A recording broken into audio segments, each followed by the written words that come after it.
السلام علیکم ورحمۃ اللہ وبرکاتہ۔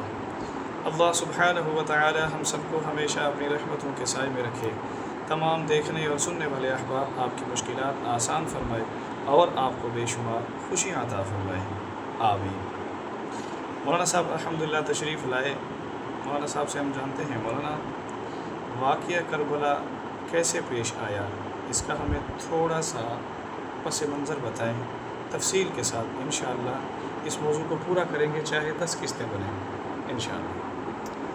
نحمده ونصلي على رسوله الكريم، اما بعد فاعوذ بالله من الشيطان الرجيم، بسم الله الرحمن الرحيم، يا ايها الذين آمنوا اتقوا الله وقولوا قولا سديدا، صدق الله العظيم۔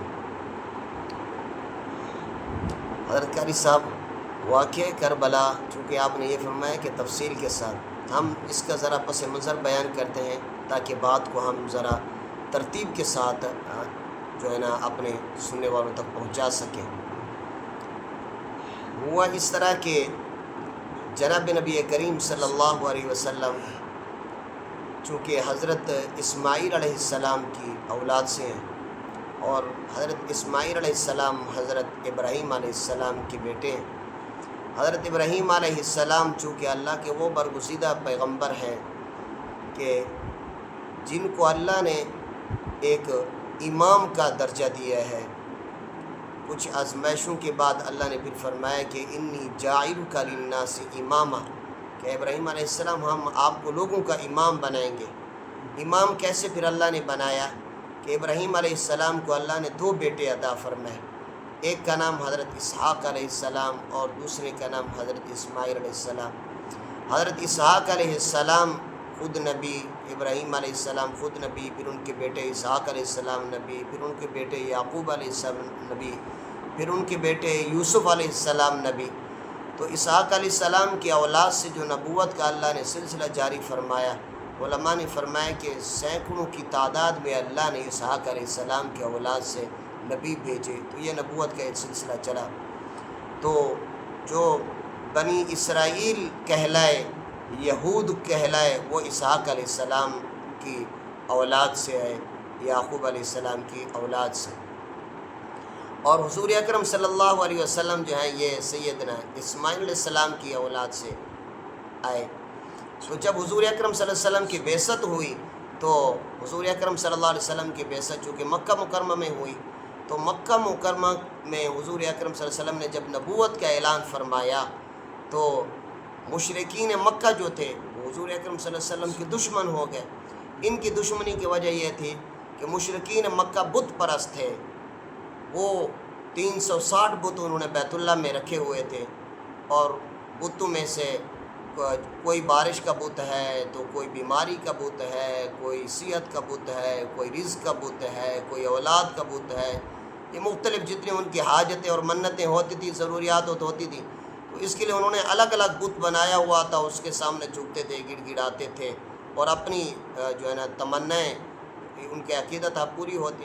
نبی کریم صلی اللہ علیہ وسلم نے نبوت کا جب اعلان فرمایا، تو اللہ کے پیغمبر علیہ السلام نے توحید کا درس دیا، توحید کی دعوت دی، سب بتوں کو جو ہے نا ان کی نفی کی، ان کا انکار کی۔ تو مشرکین مکہ اس لیے حضور اکرم صلی اللہ علیہ وسلم کے دشمن ہو گئے، یہ کیسے ممکن ہے کہ ہم ایک ہی ذات کو ہر چیز کا جو ہے نا مشکل کشا، حاجت روا، اور ان کو جو ہے نا اپنا الہ اور معبود مان لیں، یہ نہیں ہو سکتا۔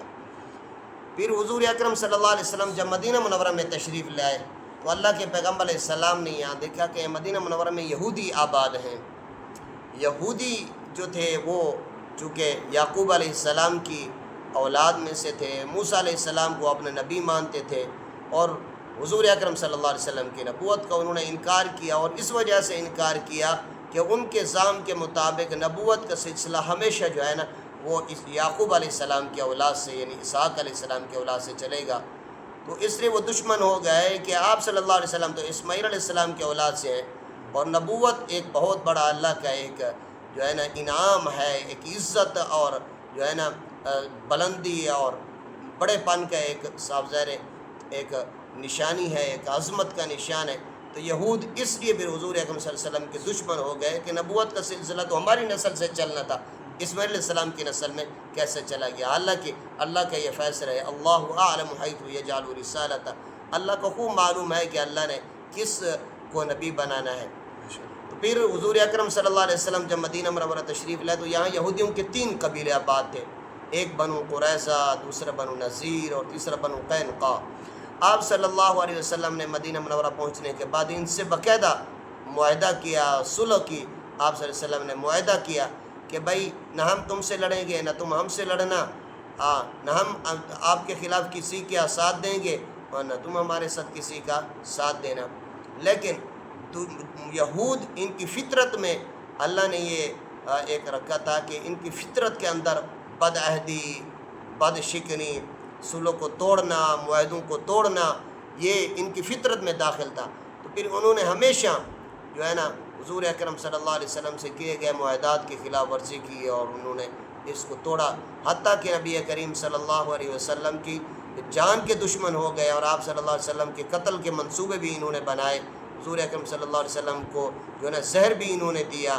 آپ صلی اللہ علیہ وسلم کو انہوں نے جو ہے نا کئی مرتبہ اوپر سے پتھر پھینکنے کا جو ہے نا پتھر پھینک کر آپ صلی اللہ علیہ وسلم قتل کرنے کے بھی انہوں نے منصوبے بنائے، لیکن اللہ نے حضور اکرم صلی اللہ علیہ وسلم کی ہمیشہ حفاظت فرمائی اور جبرائیل علیہ السلام کے ذریعے وحی نازل فرماتے تھے۔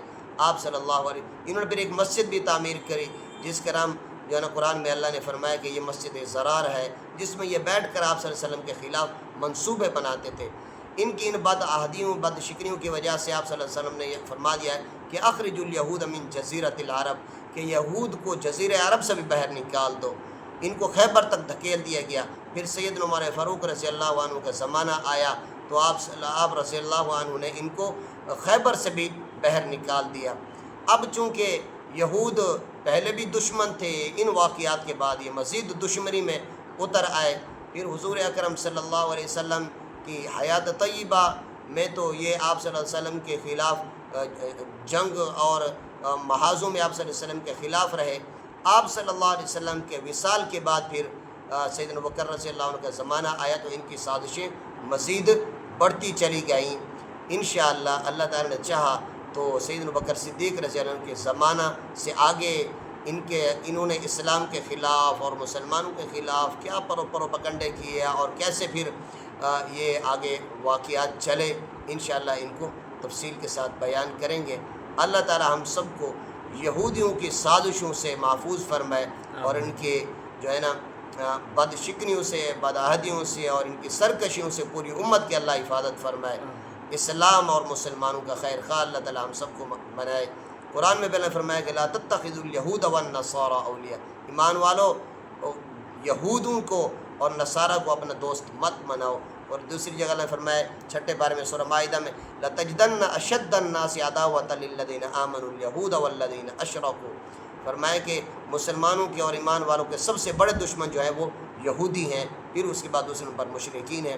اللہ تعالی ہمیں قرآن کریم کی حقانیت پر ایمان رکھنے اور اسی کے مطابق ہمیں عمل کرنے کی توفیق نصیب فرما دے۔ وآخر دعوانا ان الحمد للہ رب العالمین۔ آمین۔ مولانا اللہ تعالیٰ آپ کو جزائے خیر عطا فرمائے، لیکن ہم بھولیں گے نہیں، انشاءاللہ اگلی ویڈیو میں ہم آپ کے ساتھ ہیں۔ اللہ تعالیٰ آپ کو جزائے خیر عطا فرمائے۔